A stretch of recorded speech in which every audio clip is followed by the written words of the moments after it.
फक्त पोलीस भरती चॅनलवर आपलं स्वागत आहे मित्रांनो। तर आता हे 2025 ची भरती आलेली आहे। अवघ्या 1-2 महिन्यामध्ये पेपर राहील, त्या हिशोबाने आपण पेपर चालू केलेले आहे, स्पष्टीकरण पेपरचे आणि जे महत्त्वाचे गणित आहे। तर पहिला टॉपिक आहे टक्केवारी। टक्केवारीवरून सुरू करणार आहोत। तर याआधी नागपूर भरतीमध्ये आलेला आपण प्रश्न घेणार आहोत। बघा बोर्डवर जसा दिलेला आहे आपला पहिला प्रश्न की एका पुस्तकाची छापील किंमत रुपये 180 असून ते रुपये 153 ला विकले तर शेकडा सूट काढा। तर आपल्याला शेकडा सूट काढायचे आहे। एका पुस्तकाची किती किंमत आहे? पूर्ण छापील किंमत आहे 180। तर 180 म्हणजे पूर्ण किंमत झाली। हे रुपये आहे, रुपये लिहू आपण। 180 म्हणजे पूर्ण 100% झाले। ठीक आहे, वरती टक्केचं चिन्ह देऊन देऊ आपण टक्के। जेव्हाही टक्केवारीचा प्रश्न येते आणि रुपये राहते तर इकडे रुपये आणि टक्के लिहायचे। तर 180 रुपये म्हणजे पूर्ण किंमत आहे, म्हणजेच आपण 100% मानून घेऊ यांना।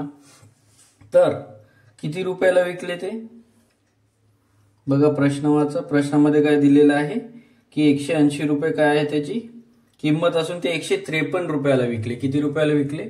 153 रुपयाला विकले। तर आपल्याला किती रुपयाला विकले विचारलेलं आहे का? आपल्याला काय विचारलेलं आहे? शेकडा सूट। तर 153 रुपयाला विकले, 180 चा होता, काहीतरी सूट दिली। तर 180 मधून आपण 153 मायनस करू, काढू, वजाबाकी करू। तर किती येते? 10 मधून 3 गेले किती होते? 7, वरत 1, 8 मधून 6 गेलेत किती? 2, 1 मधून 1 गेले 0। तर 27 रुपयाची काय दिली? सूट। तर आपण इथं रुपये लिहून घेऊ, रुपयाच्या जागेवर 27 रुपयाची सूट दिली। म्हणजे हे किती टक्के आहे हेच माहित नाही आपल्याला, टक्केवारी काढायचं आहे बस। आता झाला आपला प्रश्न सोपी। तिरपा गुणाकार करू यांचं क्रॉस असं। तर 180 वरत घेऊ आपण 27 गुणिले 100। हे दोन्ही क्रॉस मध्ये आहे, जे दोन संख्या त्यांना वर घ्यायचं। एक संख्या आली किती? 180 खाली, आणि हे एक्स गुणाकार मध्ये ते एक्सला इथे राहू देऊ किंवा नाही घेतलं तरी डायरेक्ट आपलं उत्तर येते। तर आता यांचा भागाकार गुणाकार करू। बघा इथे 0 0 कटून जाते आपले। 18 आणि 10चा भाग जाते का? हो जाऊ शकते। 18 आणि 27 यांचा पण भाग जाते का? येते का कोणत्या तरी फाड्यात? तर येते। 9च्या फाड्यामध्ये येते। 9 2 18, 9 त्रिक 27। तर आता अजून भाग जाते का? लिहून घेऊ आपण पहिले सोपी यांना। 3 गुणिले 10 भागिले किती?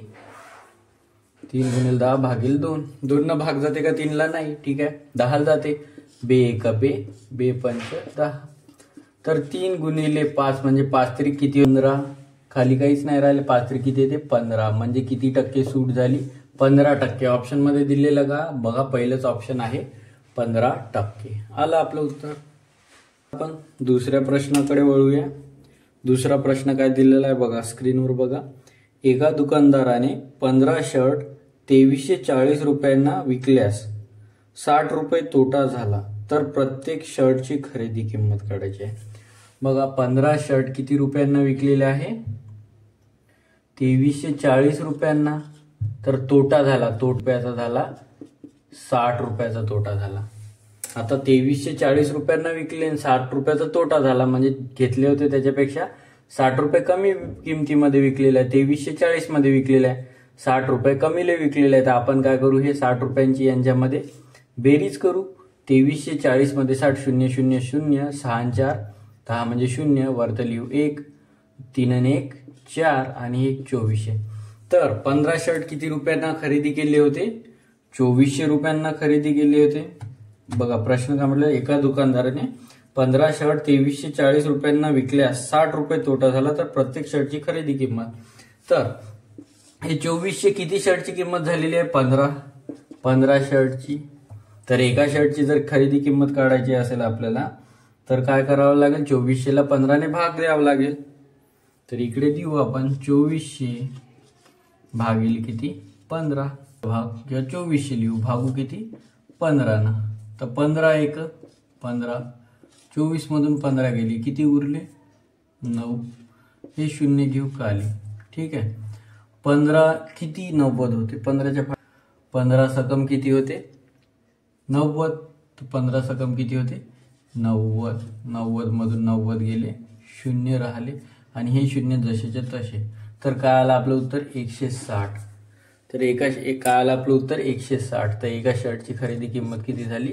160 रुपये. ऑप्शन मध्ये दिलेला आहे का? कितव्या नंबरचा ऑप्शन आहे बघा, दुसऱ्या नंबरचा ऑप्शन दिलेला आहे. बरोबर उत्तर आहे किती? 160.